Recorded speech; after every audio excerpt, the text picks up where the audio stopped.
नमस्कार, मैं हूँ डॉक्टर राजीव पथरिया और आप देख रहे हैं लाइव हिंदुस्तान चर्चा। हिमाचल प्रदेश में फिर से विवाद उठ रहे हैं कांग्रेस के गलियारों में। राजेंद्र राणा मुखर हो चुके हैं, उन्होंने इतने मुखर हुए हैं कि उन्होंने अपनी सरकार पे ही हमला बोल दिया है और कहीं न कहीं सरकार को कटघरे में लाकर खड़ा कर दिया है। उन्होंने कहा है कि मूँगफली की तरह कैबिनेट रैंक बाँटे गए और जो चुने हुए विधायक हैं कांग्रेस के, उन पे ये भारी पड़ रहे हैं, हावी हो रहे हैं ये जो मनोनीत हैं और दोस्तों को सरकार में जगह दी गई है। उनका कहना है दोस्तों को जगह दें, लेकिन इलेक्टेड लोगों को इग्नोर ना किया जाए। इसके अलावा उन्होंने यहाँ तक कह दिया है कि कार्यकर्ता नाराज़ चल रहे हैं सरकार से बुरी तरह से और कैबिनेट जो रैंक बाँटे गए हैं, वो लोग विधायकों को कुछ नहीं समझ रहे हैं। प्रशासन को भी हिदायतें दी गई हैं कहीं न कहीं कि इन जो मनोनीत लोग हैं, इनकी सुने, विधायकों की ना सुने। बड़ा आरोप लगा है सुक्खू सरकार के ऊपर। फिर उन्होंने कहा है कि कहीं न कहीं हाईकमान को भी सब बातें पता चल गई हैं और जल्द ही कुछ होने वाला है। राजेंद्र राणा मुखर हो रहे हैं। पिछले दिनों हमीरपुर के निर्दलीय विधायक आशीष शर्मा के घर पर कुछ विधायक इकट्ठे हुए। उसमें 2 निर्दलीय विधायक भी थे। डिप्टी सीएम भी आए, इंद्रदत्त लखनपाल भी आए, राजेंद्र राणा भी आए, सुधीर शर्मा भी आए, होशियार सिंह भी आए और आशीष शर्मा भी निर्दलीय विधायक हैं। इकट्ठे हुए कुछ खिचड़ी पकी है। अब वो क्या खिचड़ी पकी है, उसका कब रिजल्ट आता है, ये देखने वाला है। लेकिन राजेंद्र राणा ने हमले बोलने शुरू कर दिए हैं। अभी विधायक निधि बंद करने की जब जयराम ठाकुर ने एक आवाज़ उठाई, तो उसका समर्थन करने में सबसे पहले कूदे हैं कांग्रेस के 2 विधायक राजेंद्र राणा और सुधीर शर्मा। उन्होंने साफ कहा कि विधायक निधि को बंद करके सरकार ठीक नहीं कर रही है। उन्होंने अपनी ही सरकार को कटघरे में ला दिया। प्रेशर बढ़ा और हाईकमान की पिछले दिनों बैठक होती है दिल्ली में, उसमें भी वो खुलकर बरसते हैं। आखिर क्या होने जा रहा है कांग्रेस के अंदर? आज हम इसी विषय पे चर्चा करने जा रहे हैं। तो हमारे साथ चर्चा में भाग ले रहे हैं उदयवीर पठानिया जी हैं, वरिष्ठ पत्रकार हैं हिमाचल प्रदेश के, वो जुड़े हैं। सुमित शर्मा जी हैं, भाजपा के प्रदेश के वरिष्ठ नेता हैं, वो जुड़े हैं। अमित पठानिया जी हैं, कांग्रेस के वरिष्ठ नेता हैं, वो हमारे साथ जुड़े हैं। तो मैं उदय जी आपसे थोड़ा-सा जानना चाहूँगा कि राजेंद्र राणा का ने अब अपना उग्र रूप दिखाना शुरू कर दिया है। सुधीर का साथ उनको मिला है, वहीं धीरे-धीरे वो साथ जुटा रहे हैं। कुछ लोग अभी खुलकर नहीं आ रहे, लेकिन आशीष शर्मा के घर में भी बैठक होती है और राजेंद्र राणा ने अब तो खुलकर बोल दिया कि ये जो दोस्तों मित्रों को जो कैबिनेट रैंक बाँटे गए हैं, वो विधायकों की इज़्ज़त नहीं कर रहे हैं और उन पे हावी हो रहे हैं कहीं न कहीं। ये क्या मैसेज दे रहा है कांग्रेस के अंदर कि कांग्रेस आने वाले दिनों में कोई बड़े बिखराव की तरफ बढ़ रही है? डॉक्टर जी, साहब, मैं आपकी इस बात से सहमत हूँ कि जिस तरह के हालात अभी कांग्रेस के अंदर हैं सॉरी, उसमें सबसे बड़ा सवाल ये बनता है कि ये हालात किन लोगों की वजह से बने और इसके पीछे वजह क्या रही। और साथ में अगर मैं ये कहूँ कि माफी चाहूंगा, राजेंद्र राणा का जी, एकदम से सक्रिय होना कोई एकदम से सक्रिय होना नहीं है। इसके पीछे पूरा लगभग 13-14 महीने हो चुके हैं इन लोगों को सरकार को देखते हुए। और रही बात की हमीरपुर में इकट्ठे होना, यहाँ पे दो वजहें आती हैं। पहली तो ये है कि सीएम और डिप्टी सीएम दोनों हमीरपुर संसदीय क्षेत्र से हैं। और सबसे बड़ी बात, अभी तक जो हम लोग का एक तरह से मैं ये कहूँ कि जो रॉकेट जो छोड़ा जा रहा है, वो लॉन्च पैड जो है वो बीजेपी का है या बीजेपी की विचारधारा वालों का है। आशीष शर्मा खुद एक दौर में भाजपाई विचारधारा के समर्थक रहे हैं। जी, उसके बाद 2 दिन पहले विनोद ठाकुर, जो कि बीजेपी के राष्ट्रीय प्रवक्ता भी हैं, उनके वहाँ पे फंक्शन था, वहाँ पे राजेंद्र राणा पहुँचे और उन्होंने वहाँ पर जाकर जो कह सकते थे वो उन्होंने कह दिया। तो ये ज़ाहिर-सी बात है डॉक्टर साहब कि हमीरपुर में जो मिलन हो रहा है, उसमें कांगड़ा से जैसे सुधीर हैं या होशियार सिंह हैं, वहाँ पर उसमें एक बात थोड़ी-सी और मैं ऐड करना चाहूँगा कि वहाँ पर उप मुख्यमंत्री आशीष के घर में उप मुख्यमंत्री मुकेश अग्निहोत्री भी थे। लेकिन जी, सियासत की मजबूरी कहिए या फिर सियासत के दांव-पेच, कि वो ज़्यादा फ्रेम में नहीं आए और वो वहाँ से निकल गए। तो ऐसी परिस्थितियों में ये ज़ाहिर-सी बात है कि कांग्रेस के भीतर कुछ भी आज की डेट में अच्छा नहीं चल रहा। जिस तरह से आपने जो नॉमिनेटेड कैबिनेट रैंक के लोग हैं उनकी बात करी, तो वो बवाल तो पहले दिन से ही उठ गया था। अभी 1 साल 13 महीने, उसको 13 महीने के करीब वक़्त हो गया कि ये लोग अपने साथ पायलट लेके चल रहे हैं। और जहाँ पे पायलट जी, की जीप नहीं घुस रही, वहाँ पर ये लोग जो बाइक्स हैं, पुलिस बाइक्स हैं, उनको अपना ये बना रहे हैं और लगातार इसके जो वीडियोज़ हैं, वो सोशल मीडिया पे भी वायरल होते रहे हैं। तो कहीं ना कहीं एक जो व्यवस्था है, जो सरकार में एक प्रोटोकॉल होता है या जो कैबिनेट रैंक की एक गरिमा होती है, वो तो कांग्रेस के भीतर शरेआम नजर आ रहा है कि वो ताक पर रख दी गई है। जी। तो राजेंद्र राणा ने एक बड़ी बात की है कि सीएम तभी मजबूत होता है जब विधायक मजबूत हो। बिल्कुल। तो मुख्यमंत्री को विधायकों को मजबूत करना चाहिए। उनका ये सीधा-सीधा आरोप है कि मुख्यमंत्री सुखविंदर सिंह सुक्खू कहीं न कहीं विधायिका को कमज़ोर कर रहे हैं और उसके लिए जो टूल है, वो कैबिनेट जी। रैंक के चेयरमैन, वाइस चेयरमैन, एडवाइज़र लोग हैं। जी। वो बिल्कुल सही बात बोली। अब अगर विधायक मजबूत होते या सारी चीज़ें मजबूत होती, तो ऐसी बात बोलने का मौका शायद राजेंद्र राणा को नहीं मिलता। क्योंकि इसमें अगर हम इंस्टीट्यूशन की बात करें, अगर कल को कोई सरकार पे संकट आता है, जिस तरह के अभी तक हालात दिख रहे हैं कि आने वाले दौर में कुछ भी हो सकता है, तो ये जो नॉमिनेटेड लोग हैं, ये कोई मदद सरकार की तो छोड़िए, अगर जिस तरह से एक तरह से ये कहा जा सकता है कि ये मुख्यमंत्री के दोस्त हैं, यारों की सरकार का जिस तरह से एक तमगा जो है वो इनको दिया जा रहा है, तो ये लोग कोई मदद नहीं कर पाएँगे। और इन जी। नेताओं की बदौलत ही बहुत कुछ ऐसा हो रहा है कि जिससे संगठन और सरकार तो आमने-सामने हैं ही अब आज की डेट में। तो बाद में ऐसा ना हो कहीं कि एक जो मित्रगणों की जो एक व्यवस्था बनी हुई है, व्यवस्था परिवर्तन के तहत, वो घाटे का सौदा जो है वो कांग्रेस के लिए साबित हो जाए। जी। सुमित जी, कहीं न कहीं भाजपा लॉन्च पैड तैयार तो नहीं कर रही है क्योंकि राजेंद्र राणा कहीं भाजपा से निकले हुए हैं। आशीष शर्मा भाजपा से निकले हुए उनके घर पे ये बैठकें होती हैं और प्रीति भोज के बहाने आते हैं। एक स स स समारोह होता है। उसके नाते डिप्टी सीएम मुकेश अग्निहोत्री भी पहुँचते हैं, इंद्रदत्त लखनपाल भी पहुँचते हैं, होशियार सिंह, सुधीर शर्मा मतलब 6 विधायक वहाँ पे इकट्ठे होते हैं। कुछ ना कुछ वहाँ पे पकता है। तो क्या भाजपा जो कांग्रेस के अंदर जो चल रहा है, राजेंद्र राणा के माध्यम से कहीं हवा तो नहीं दे रही इस चीज़ को? और राणा कहीं संपर्क में तो नहीं है आपके? जी।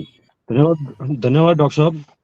ये जो विषय के ऊपर आज आपने ये चर्चा रखी, विषय प्रदेश के अंदर भाजपा ने राजेंद्र राणा को प्रायोजित किया है या नहीं, इस पे ज्यादा इम्पोर्टेंट नहीं है। इसमें इसका सबसे बड़ा मुख्य जो बिंदु दिख रहा है वो ये दिख रहा है कि कांग्रेस का नेतृत्व, विधायकों की जो एक श्रृंखला है, वो कहीं न कहीं प्रदेश के नेतृत्व से दुखी है और कर रही है। इनका राष्ट्रीय नेतृत्व न्याय की यात्रा पे चला है। हिमाचल प्रदेश के अंदर जो जिन्हें राजनीतिक विश्लेषक के रूप में जो बात रखी है, वो कहीं न कहीं स्पष्ट रूप से दिख रही है। कांग्रेस के किसी भी प्रकार का कोई विजन नहीं है। नेतृत्व किसी न किसी कारण तैयार किया था, लेकिन 14 महीने के अंदर प्रदेश झूठ से बुनी हुई सरकार के कारण आज चुने हुए उन अपने ही मुख्यमंत्री से न्याय की गुहार कर रहे हैं और उनका जो है मांगने का जो तरीका है वो कहीं ना कहीं राहुल गांधी जी तक जा रहा है कि राहुल गांधी जी यात्रा मत करिए, प्रदेश के अंदर चुने हुए विधायकों को कम से कम, क्योंकि प्रदेश में चौने के अंदर वाहनों झूठ बोल और व्यवस्था परिवर्तन का एक शब्द का उपयोग करके ही हमें आई थी। आज 14 महीने के बाद प्रदेश कर्मचारी हो, किसान हो, बागवान हो, महिला, युवा हो, जो रोजगार की दृष्टि से इनकी वो बिल्कुल बिल्कुल देख रहा है, उन सब के साथ इन्होंने 14 महीने बिल्कुल रूप से किसी प्रकार को न्याय नहीं कर पाए हैं। और जब इनसे न्याय नहीं हो रहा है तो विधायकों से भी नहीं हो पा रहा है, और कहीं ना कहीं इस कुव्यवस्था के कारण ही ये का व्यवस्था प्रदेश के अंदर, और जब अपने विधायकों इकट्ठे होकर बात को उठाने का, एक न्याय लेने का प्रयास कर रहे हैं, तो कहीं ना कहीं कांग्रेस की तरफ से ये आयोजित है कि ये शायद भाजपा किया दिया। भाजपा कुछ नहीं कर रही है, अंदर ही इनके जो विधायक बैठे हैं वो राहुल गांधी जी की तर्ज पे ऐसे न्याय की मांग कर रहे हैं। जी। जी, अमित जी, बड़ा बवाल मचा हुआ है कांग्रेस में, कहीं न कहीं। ठीक है, मंत्री पद से चूके हैं लोग, ज़ाहिर है असंतुष्ट हैं, वहीं विधायक नाराज़ हैं नॉमिनेट लोगों से, कैबिनेट रैंक के लोगों से। और अब बातें खुलकर मीडिया में, सार्वजनिक मंचों पे, सोशल मीडिया पे हर जगह आनी शुरू हो गई हैं। ये कांग्रेस के लिए बेहतर संकेत नहीं है। अभी सुमीत जी ने कहा कि नेतृत्व से दुखी हैं। क्या ये लोग मुख्यमंत्री सुखविंदर सिंह सुक्खू के नेतृत्व से दुखी हैं? क्या ऐसा चल रहा है कुछ कांग्रेस में?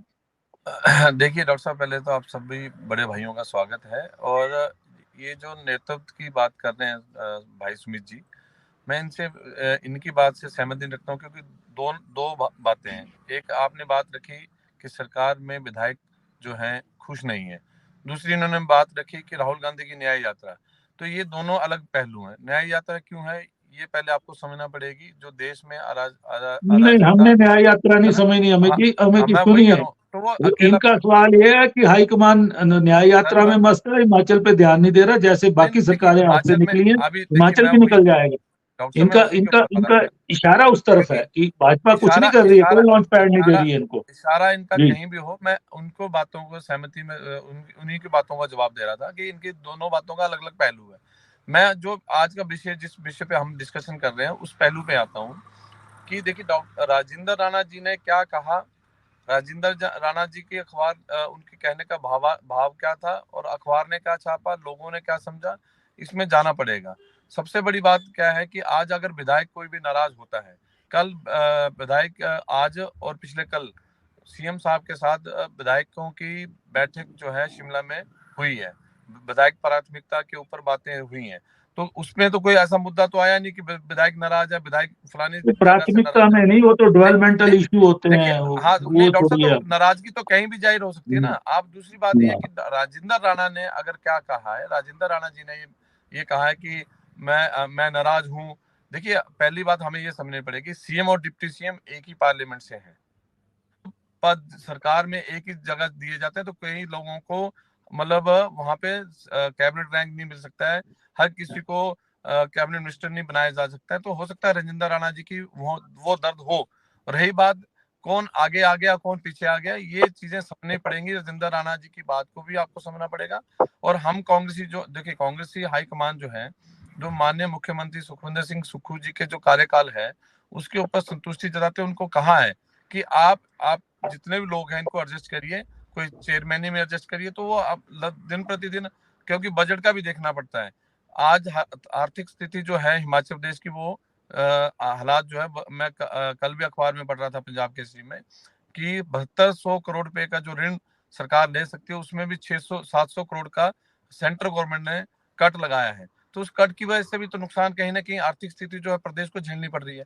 तो कहीं ना कहीं माननीय मुख्यमंत्री अपने संतुलन के हिसाब से वो हर चीजों को लेके जा रहे हैं। रही बात कैबिनेट रैंक जो बंटे हैं, देखिए माननीय मुख्यमंत्री चाहे चाहे जयराम जी थे, चाहे माननीय सुखविंदर सिंह सुक्खू जी थे, चाहे उसके पहले भी मुख्यमंत्री रहे हैं, हर कोई व्यक्ति अपने तरीके से ही अपने लोगों को एडजस्ट करता है।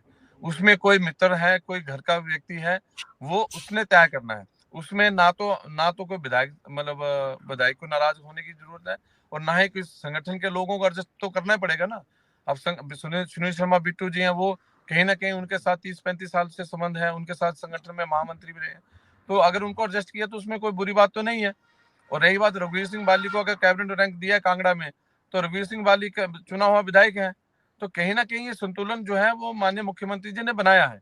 तो इस बात को तूल देना, इस बात को खबरें बन सकती हैं, लोगों के लिए चर्चा हो सकती है, परंतु सरकार में ऐसी कोई भी परिस्थिति नहीं है जिस परिस्थिति की आप चर्चा कर रहे हैं। अमित जी, उनका ये कहना है कि सरकार लाने में, लड़ने में सत्ता के साथ, जयराम ठाकुर की सरकार के साथ लड़ने वाले कौन थे और आज वो कहाँ हैं। उनका सवाल बड़ा जायज है। आपके वर्कर अभी तक बोर्डों निगमों में धीरे धीरे कछुए की चाल से कभी कभार एक नोटिफिकेशन निकल जाती है, लेकिन उसमें भी कौन चेहरे आ रहे हैं, कुछ नहीं आ रहे हैं। जिन्होंने बड़ा संघर्ष किया है वो कहीं नहीं दिख रहे हैं। उन्होंने ये भी कहा है, और उन्होंने कहा है कि हाईकमान अब अवगत हो रहा है इन चीजों से, और जल्दी उसके रिजल्ट भी देखने को मिलेंगे। इशारा भी किया है उन्होंने। नहीं डॉक्टर साहब, देखिए मैं आपको बड़ा क्लियर करता हूँ। राजेंद्र राणा जी से मेरी पिछले दिनों के बाद चर्चा भी हुई थी, और मैं ये उनके बिहाफ पे और अपने सरकार के संगठन के बिहाफ से कह सकता हूँ, जिन जिन लोगों ने संघर्ष किया उनमें से हम, हो सकता है हम भी एक कड़ी होंगे छोटी सी, परंतु हर जगह किसी को एडजस्टमेंट मिल जाए ये भी कुछ निश्चित नहीं। मान लो अगर मैं अपने ऊपर बात रखूं कि मुझे एडजस्टमेंट नहीं किया गया तो मैं नाराज हूँ, तो ऐसा कुछ कहने की बात है नहीं है, और ना ही संगठन को नाराजगी है। दूसरी बात है कि हाईकमान ने माननीय मुख्यमंत्री जी को कहा है कि लोकसभा से पहले पहले जितने भी आप वेकेंट हमारे जो बोर्ड है, निगम है, चेयरमैन है, आप उनको नियुक्तियां दीजिए, ताकि जो लोग हैं वहां पे डबल फोर्स के साथ वो अपने चुनाव के लिए तैयारी कर सकें। परंतु माननीय मुख्यमंत्री जी ने एक तर्क ये भी दिया कि कहीं ना कहीं आर्थिक बजट हमारे पास परिस्थितियां नहीं है, तो वो सारे तो हाईकमान जो है वो इसके लिए डिस्कशन कितना चल रहा है। बजट लग जाना है? अब स्पष्टीकरण, चलो छोड़ो छोड़ो इस बात को। मेन आलोचना हो रही है कहीं ना कहीं और बड़े पैमाने पे हो रही है, और पार्टी वर्कर के अंदर जो पहले से निराशा है, वो घोर निराशा में बदलती जा रही है जब इस तरह के इंसिडेंट उठते हैं। हालात नहीं ये देखिए जी, नहीं डॉक्टर साहब, आप बिल्कुल ठीक, आप अपनी जगह एक पत्रकारिता के हिसाब से आपने बिल्कुल लाजिब बात रखी है। परंतु ये माननीय मुख्यमंत्री जो प्रतिभा सिंह जो हमारे संगठन की मुखिया हैं और डिप्टी सीएम मुकेश अग्निहोत्री, ये बैठ के आज शाम को, जो कल सुबह उनकी बैठक होनी है 31 तारीख को, और दूसरी बात 10 तारीख को खड़गे जी आ रहे हैं, उसमें क्या निष्कर्ष निकलता है, सारी की सारी बातें आपके सामने भी हैं। देखिए देखिए चलिए, खड़गे जी आ रहे हैं। कुलदीप कुमार पूर्व कांग्रेस के अध्यक्ष, मंत्री रह चुके कई बार, उनको मंच पे अपनी कुर्सी के लिए भिड़ना पड़ता है। उनका टिकट पहले हो जाता है, फिर काट दिया जाता है, फिर आज के मुख्यमंत्री तब के विचार समिति के चेयरमैन उनको मनाते हैं कि वो इंडिपेंडेंट कर देते हैं, फाइल वापस ले लेते हैं, और उनसे वायदा होता है कि उनको सरकार आने पर एडजस्ट किया जाएगा। और ऐसे ही लगभग 10 लोग जो सीनियर लीडर हैं, उनमें कुछ लोग हैं जो उनकी सूची पिछले साल मार्च से हाईकमान ने ओके की हुई है, लेकिन क्यों नहीं बन पा रहे? क्या ये धड़ों की लड़ाई तो नहीं है कांग्रेस के अंदर? प्रतिभा देखिए धड़ा, डॉक्टर, मुकेश धड़ा, और क्या वो कहीं ना कहीं सुक्खू जी सत्ता में है, जाहिर है उनका वर्चस्व है, इसलिए रोक रहे नहीं हो। देखिए डॉक्टर साहब, कोई भी मुख्यमंत्री बनता है, हमेशा इंसान वही चाहता है कि मैं अपने लोगों को ज्यादा से ज्यादा एडजस्टमेंट कर सकूं। दूसरी बात है कि किसने चुनाव लड़ा और किसकी क्या प्रोमिसें थे, वो तो माननीय मुख्यमंत्री जी और प्रतिभा जी ही बता सकती हैं। और दूसरा सबसे बड़ी बात जो है, आपको मैं अवगत करा दूं कि मार्च महीने से किसी की नोटिफिकेशन रुकी है, ऐसी कोई भी चीजें नहीं है। जिनकी जिनकी यस हुई थी, जिनको जिनको चेयरमैन, वो मिल चुकी हैं और आगे भी मिलेंगी। परंतु बात यह है कि आप किस प्रकार से किस दिशा को लेके जाते हो और कौन सी बात को आप किस पैमाने में आप लेके जाते हो, वो सबसे बड़ी बात सोचने वाली है। और हाई कमान ने एक बात को मैं आपको क्लियर बता रहा हूँ आपके चैनल के द्वारा, हाई कमान ने बिल्कुल क्लियर कहा था, जो चुनाव लड़ा है, जो चुनाव हारा है, चाहे चुनाव जीता है, उन जो जीता है उनको तो कुछ ना कुछ एडजस्टमेंट मिलेंगे। वो जो चुनाव हारा है, उनको कोई भी चेयरमैन जो वाइस चेयरमैन है, जो किसी में एडजस्ट नहीं किया जाएगा, बड़े साफ तरीके से हाईकमान ने कहा है। तो कहीं ना कहीं ये नाराजगी वहां भी, वो लोग भी नाराज हो रहे होंगे। तो वो लोग नाराज हो रहे हैं क्योंकि उनको टिकटें भी दी हैं। तो सरकार ने और संगठन ने तय किया है कि जिनको टिकट मिली है उनको हम एडजस्ट नहीं करेंगे, जिनको टिकट नहीं मिला है उनको हम एडजस्ट करेंगे, ताकि हम आने वाले समय में जो है कांग्रेस को और मजबूती की तरफ लेके जाएं। ये उनका उनका मानना है, ये उनका फैसला है। अब हाईकमान ने ये फैसला क्यों लिया है, वो कुलदीप जी और जितने भी सीनियर लीडर हैं, वो जाके पूछ सकते हैं हाईकमान से कि आपने ऐसा फैसला क्यों लिया है। चलिए उदय जी, ये तो चलिए कि डिफेंसिव इनको बोलना पड़ेगा, इनकी मजबूरी है, क्योंकि उसी पार्टी के जो सत्ता में पार्टी है जिसके खिलाफ उसके ही विधायक उंगलियां उठा रहे हैं, तो इन्होंने तो ये बोलना है। लेकिन जो अब पकड़ा है, काफी कुछ पकड़ा है, क्योंकि राजेंद्र राणा लगातार, थोड़ी सी उनकी भाषा अलग हो गई है, लाइन अलग हो गई है, सुधीर शर्मा की लाइन अलग हो गई है। अब इनके, आपने जितने, मैं पिछले दिनों धर्मशाला था, मैंने देखा वहां पे जितने भी पोस्टरबाजी जो भी श्री राम जी को लेके और अन्य है, उस पे हाथ का निशान ही सुधीर शर्मा ने गायब कर दिया है। राजेंद्र राणा ने भी वही कर दिया। सोशल मीडिया पे उनके डेली जो पोस्ट आते हैं, उन पे हाथ का निशान, ये दो सीनियर एमएलए हैं, सुधीर शर्मा बहुत सीनियर एमएलए मंत्री रहे हैं, उन्होंने गायब कर दिया, और कांग्रेस पार्टी के अखिल भारतीय कांग्रेस कमेटी के सचिव हैं, लेकिन कांग्रेस के हाथ से उन्होंने दूरी बना ली है। ठीक, राजेंद्र राणा ने बना ली है। तो ये कहीं दो लोग कहीं एक अपना समर्थन तो नहीं जुटा रहे, सारे असंतुष्ट खेमे को तो नहीं इकट्ठा कर रहे कहीं, क्योंकि आशीष के घर में भी यही हुआ है, आशीष शर्मा के घर में। जी डॉक्टर साहब, अभी अमित पठानिया जी ने एक बात कही कि जो भी मुख्यमंत्री होता है या जो इस पोस्ट पे होता है, वो अपने लोगों को एडजस्ट करता है। तो एक तो बात यहीं से निकल के आ गई कि अपने लोग एडजस्ट हो रहे हैं, और जो लोग बाहर हैं वो आज तक कभी भी सुखविंदर सिंह सुक्खू के आदमी नहीं मानेंगे। ये इसका बंदा उसका बंदा है, ये जो बंदों वाली बात है, खुद एक दो दिन पहले जयराम ठाकुर ने भी कही थी कि जो ये कह रहे हैं कि हम सुखविंदर सिंह सुक्खू के बंदे हैं, तो वो जो लोग हैं वो बंदे बन जाएं। तो जी। जब ऐसी चीजें आती हैं तो जाहिर सी बात है कि जब एक तरफ से किनारा किया जा रहा है, जिस तरह से आपने बताया कि हाथ का निशान गायब है, बिल्कुल इन लोगों ने जो इंसिग्निया था उसको वापस ले लिया है। अब जो लोग खाली बैठे हैं वो पब्लिक की नब्ज को देख रहे हैं। ये पहली बार हो रहा है डॉक्टर साहब कि इनकी जगह शायद कुछ और भी आगे वाला सिलसिला आगे बढ़ेगा, जिस तरह से एक वैचारिक गठबंधन बनने वाली जो बात हो रही है कि एक दूसरे को लोगों के साथ तालमेल बिठाया जा रहा है बाकी विधायकों के साथ, तो वहां पर सबसे बड़ी बात यह है कि 13-14 महीनों में ही एंटी इनकम्बेंसी जो सोशल मीडिया पर सरेआम दिखती है वो आज तक के इतिहास में कभी नहीं दिखी है। और उसका रीजन भी यही है कि कहीं ना कहीं सरकार हर एक मसले पे पिटती चली गई। अब दूसरी बात ये आती है कि जो सुखविंदर सिंह सुक्खू पर आरोप लगते हैं कि उन्होंने अपने दोस्त एडजस्ट करे या अपने खास जो आदमी थे वो एडजस्ट करे, तो ये भी एक हकीकत है डॉक्टर साहब कि जिन लोगों को भी बनाया वो आज तक किसी भी ऐसी भूमिका में सामने नहीं आ पाए हैं, चाहे वो कैबिनेट रैंक के हैं या फिर दूसरे पदों पर एडजस्ट करें, कि ये लगे कि उन्होंने सुखविंदर सिंह सुक्खू को अपने कांधों पर बिठाया हुआ है। हकीकत ये है कि अगर उनको देखा जाए, उन लोगों की कार्यशैली को देखा जाए, तो सुखविंदर सिंह सुक्खू के कंधों पर सवार नजर आ रहे हैं, ना कि सुखविंदर सिंह सुक्खू को अपने कंधों पर रख रहे हैं। अभी हाल ही में 2 दिन पहले एक पोस्ट सोशल मीडिया पे उसके शॉर्ट्स वायरल हुआ और बाद में उसमें सुधार करना पड़ा। ये मीडिया से जुड़ा हुआ किस्सा था। तो एक सुक्खू एक फाइल लेकर खड़े दिख रहे हैं और उसके ऊपर पहले टैगलाइन दी गई, फाइलें अब इधर उधर घूमेंगी नहीं, फाइलों के घूमने पर रोक, फाइलें घूमती हुई पाई गई तो गिरफ्तारी के आदेश। अब देखिए फाइलों क्या को इन मजा। लोगों ने जीवंत मुद्दा बना के रख दिया कि फाइलों की गिरफ्तारी कर ली जाएगी। जब ये ट्रोलिंग शुरू हुई तो फिर उसके बाद इसको इन्होंने बदल दिया। फिर इसकी टैगलाइन जो थी वो अलग दी गई कि फाइलें अब गड़बड़ी फिर हुई, फाइलें अब इधर उधर घूमेंगी नहीं, समाधान ऑन द स्पॉट होगा।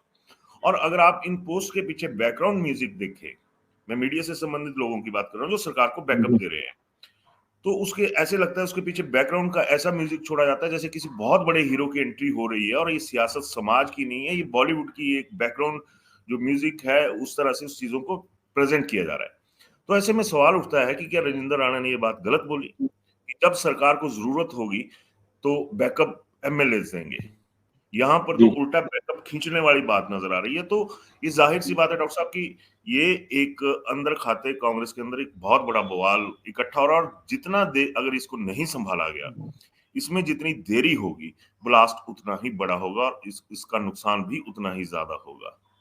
जी डॉक्टर साहब। और राजेंद्र राणा ने स्पष्ट कहा है कि सरकार लाने वाले और संघर्ष करने वाले लोग इग्नोर हैं आज की डेट में, और बिल्कुल जो सत्ता का लाभ ले रहे हैं वो कहाँ थे पहले, जब कांग्रेस पार्टी विपक्ष में थी, वो क्या था, उनका कंट्रीब्यूशन क्या है, ये बताया जाए। उन्होंने बड़ा सवाल खड़ा कर दिया, मुख्यमंत्री के इर्द गिर्द के जो लोग हैं उनके ऊपर भी खड़ा कर दिया कहीं ना कहीं। इस सवाल का तो पहला शिकार अगर मैं ये कहूं तो खुद मुकेश अग्निहोत्री हुए थे।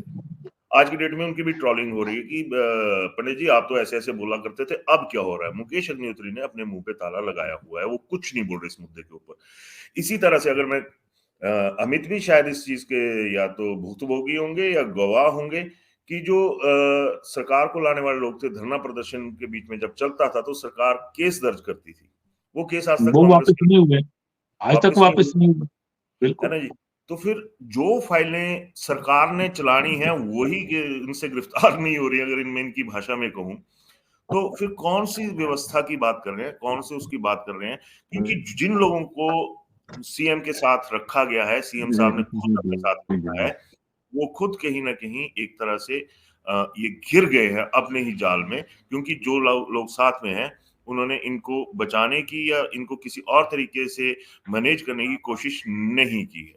तो जाहिर सी बात है डॉक्टर साहब की जब ऐसी चीजें होंगी तो आप तय मानिए कि ये जो अंदर खाते एक क्षरण सा शुरू हो गया है, ये दीवार को कहीं ना कहीं खतरे में ले आएगा। जी। उदयवीर जी, पिछले कल ही राज्यसभा की खाली सीटों का वो नोटिफिकेशन हो गया है। हिमाचल की नड्डा जी की सीट खाली होने जा रही है, जी जी और चर्चा चल पड़ी है कि प्रियंका गांधी, जाहिर है उनका घर भी अब शिमला में है, तो उनको राज्यसभा में एंट्री दी जाएगी हिमाचल की तरफ से। जी अगर असंतुष्ट विधायकों का खेमा इसी तरह से बढ़ता रहा जी और हाईकमान जिस तरह से लंबी तान कर सोया है, देख नहीं रहा है। पहले पंजाब हमारे पास उदाहरण है, ठीक है, और भी कई राज्य उदाहरण है, सोए रहे, ये सरकारें पलट गई, कई कुछ हो गया। और अगर वोटिंग के समय ये कुनबा अगर 5-6 लोग अगर आशीष शर्मा के घर में इकट्ठे होते हैं, ये और बढ़ जाते हैं, जी वोटिंग के दिन वो अगर गायब हो गए, जी तब तो भाजपा का कैंडिडेट नहीं जीत जाएगा क्या? ऐसी परिस्थितियां खुद ऐसी स्थिति कांग्रेस भी में। आ जाएगी कहीं ना कहीं। बिल्कुल बिल्कुल, क्योंकि जिस तरह का अभी तक एक प्रेशर पॉलिटिक्स जिसको बोलते हैं, वो डेवलप करी, उसका कोई असर नहीं हुआ। और सबसे बड़ी बात तो ये भी है कि कांग्रेस हाईकमान, जिसके बारे में राजेंद्र राणा ने कहा कि हमारी बात उन तक पहुंच गई है, मैं तो इसको भी मानता नहीं इस चीज को कि पहुंची होगी, क्योंकि इतना खतरा हो गया। आप बिहार में सत्ता से बाहर हो गए, गठबंधन से बाहर हो गए, आपको राष्ट्रीय स्तर पर भी झटका लगा, आपको प्रदेश स्तर पर भी बिहार में झटका लगा। अभी अगला टारगेट जो है, जो पॉलिटिकल एक्सपर्ट्स है, वो झारखंड को मान रहे हैं। अब झारखंड जी जैसी ही स्टेट जो है वो हिमाचल भी है। 68 सीटों जी में कोई बहुत बड़ी चीज नहीं है सर कि इसको मैनेज ना किया जाए। अभी तक की जिस तरह से हमारी इंफॉर्मेशन होती है या जो कुछ होता है, बीजेपी जो ऑपरेशन लोटस की बात करती है, तो मेरा मानना ये है कि ऑपरेशन लोटस की शायद ही जरूरत पड़े, क्योंकि इन लोगों के में खुद ही इतना बवाल खड़ा हो चुका है कि ये खुद ब खुद कहीं ना कहीं खुद आत्मघाती जो कदम है वो कांग्रेस के भीतर उठ सकते हैं। और सबसे बड़ा प्रेशर तो तब भी, आपकी बात बिल्कुल सही है, तब डेवलप हो जाएगा। मान लीजिए अगर कोई गांधी फैमिली से सोनिया गांधी या प्रियंका गांधी यहाँ से राज्यसभा जाने की तैयारी करती हैं, तो क्या होगा? बिल्कुल, एक बड़ा यही संकट वजह खड़ा है हो जाएगा उस समय। इन ये किसी उस खतरे को समझ ही नहीं रहे हैं, या चाहे इनके एडवाइजर्स हैं, सो कॉल्ड एडवाइजर्स हैं, या कुछ और है। अब सत्ता में जिस तरह से आपने कहा कि बीजेपी लगातार, मैंने कल भी कहीं जिक्र कर रहा था कि वो जो राम को लाए हैं हम उनको लाएंगे। कांग्रेस के एक नेता ने मेरे कान में बोल दिया कि जो सत्ता में लाए हैं हम उनको ही बुलाएंगे। तो सर, जब एक सीनियर लीडर अगर इस तरह से जी आगे कम्युनिकेट करेंगे, तो जाहिर सी बात है सर कि इसमें एक बहुत बड़ा जो थ्रेट है, पॉलिटिकल थ्रेट और पावर थ्रेट, वो यहाँ पर कहीं ना कहीं डेवलप हो रहा है। कि अगर ओवरऑल सहूलियत की सियासत देखी जाए, तो इस वक्त कांगड़ा में सबसे बड़ा मुद्दा चला हुआ है सेंट्रल यूनिवर्सिटी का, जो जिसके ऊपर बीजेपी उग्र हुई पड़ी है बिल्कुल, कि उन्होंने पूरी धर्मशाला तरह से धर्मशाला अपना में ये लिया किया उसको। जाए, वो किया जाए। अब अगर इसी तार को अंदर खाते सियासत के पावर हाउस से जोड़ा जाए, मान लीजिए कि धर्मशाला में 30 करोड़ रुपया सरकार जमा नहीं करवा रही है, सबसे बड़ा सवाल तो ये उठता है कि 30 करोड़ रुपया जमा क्यों नहीं हो रहा है? अगर 30 करोड़ रुपया जमा नहीं होता है, तो इसका बेनिफिट किसको जाएगा? फिर जाहिर सी बात है कि जब 30 करोड़ रुपया जमा नहीं होगा, तो इसका बेनिफिट देहरा में जाएगा, और देहरा में जो सांसद है वो अनुराग ठाकुर है। तो अब तो बिल्कुल आलम ये हो चुका है डॉक्टर साहब की जो इंटरलिंक चीजें हैं पोलिटिकली, वो कांग्रेस के भीतर ज्यादा डिस्कस हो रही है। जो पोलिटिकल एक्सपर्ट्स हैं कांग्रेस के अंदर और जो सीनियर लीडर्स हैं, वो भी इस बात पे सवाल उठाने शुरू हो गए हैं कि 30 करोड़ रुपया ना जमा करवाने की वजह क्या है? क्या डायरेक्टली इनडायरेक्टली अनुराग ठाकुर को बैकअप दिया जा रहा है? फिर तो कहीं ना कहीं ये भी आ जा रहा है कि ये जो हमीरपुर कनेक्शन है सत्ता का और विपक्ष का हमीरपुर में, उनका आपस में जबरदस्त तालमेल है। तो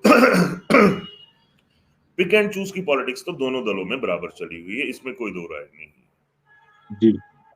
अब अमित जी, हाईकमान आपका यात्रा करता रहेगा और हिमाचल में हालात दिन ब दिन गड़बड़ होते जा रहे हैं, क्योंकि एक विधायक का, सीनियर विधायक का उग्र हो जाना और पार्टी के निशान से किनारा कर लेना, दो विधायकों का, आपका दोनों सीनियर है, और जयराम ठाकुर की बात का समर्थन करना कि विधायक निधि बंद की जा रही है, जबकि ऐसा कुछ नहीं था, किस्त में देरी हो सकती थी, लेकिन प्रेशर मेंटेन हुआ।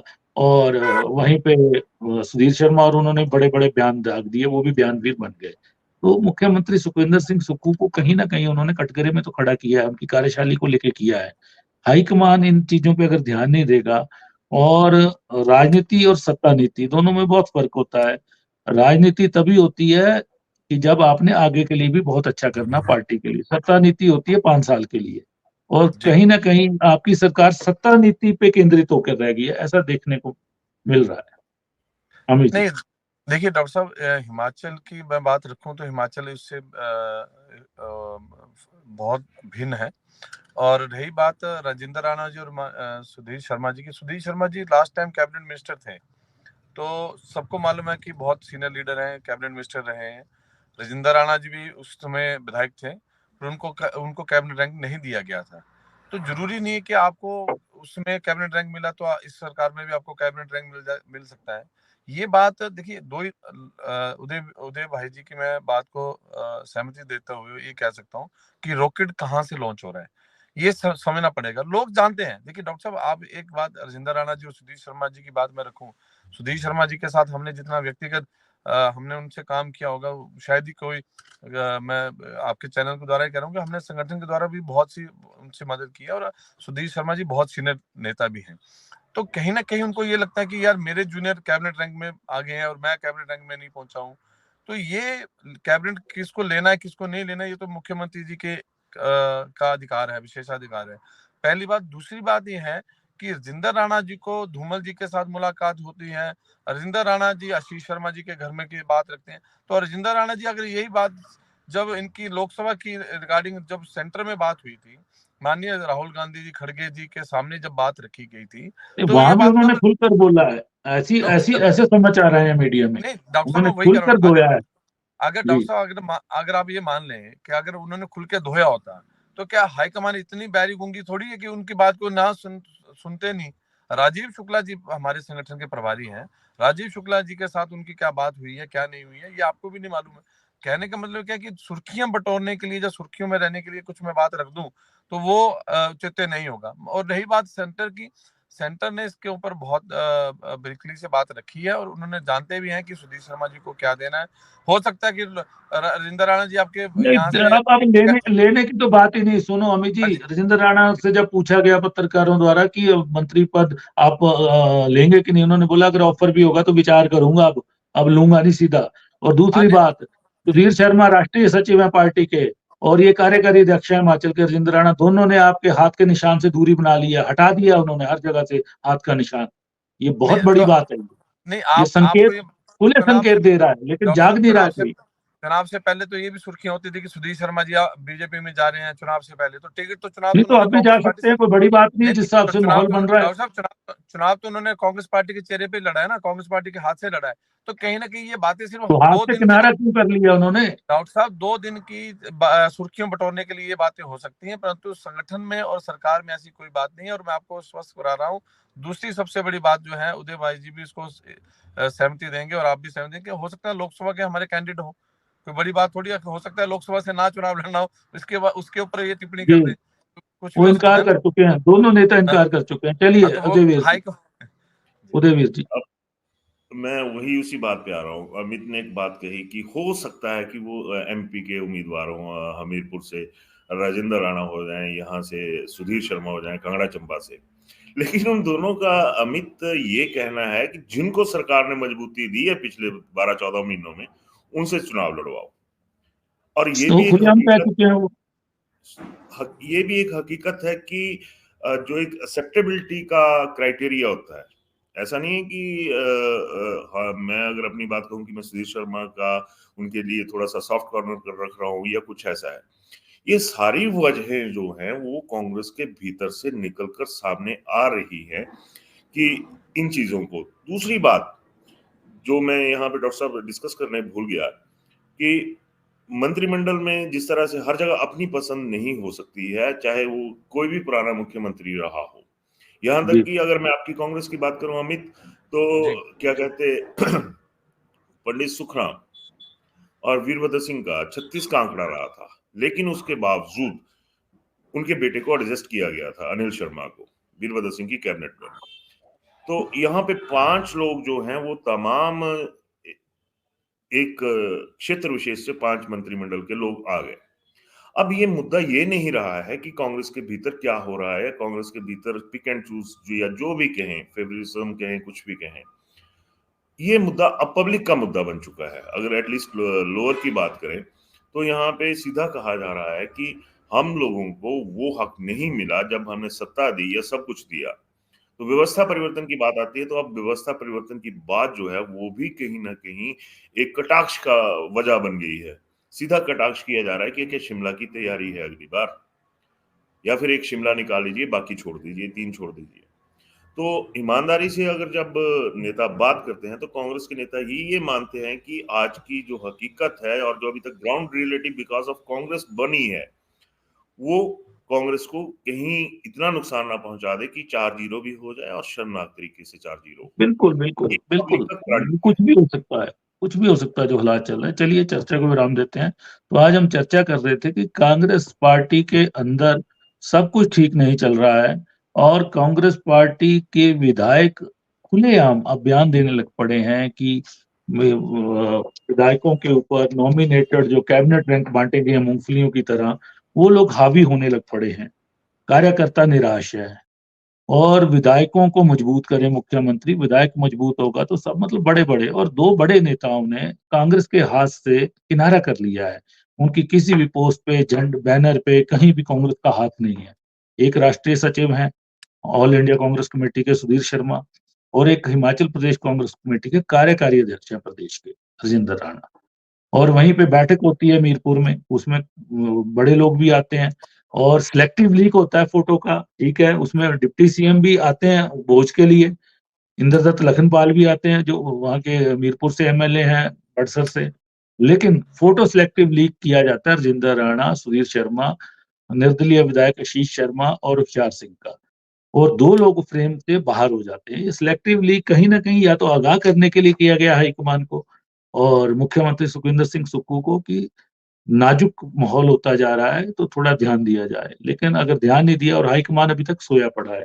लेकिन जिस हालात से ये चीज़ें चल रही हैं, लगता है कि भाजपा लॉन्च पैड दे रही है कहीं न कहीं लोगों को। तो आज हमने इसी विषय पे चर्चा की। आप सबने चर्चा में भाग लिया। मैं आप सबका धन्यवाद करता हूँ।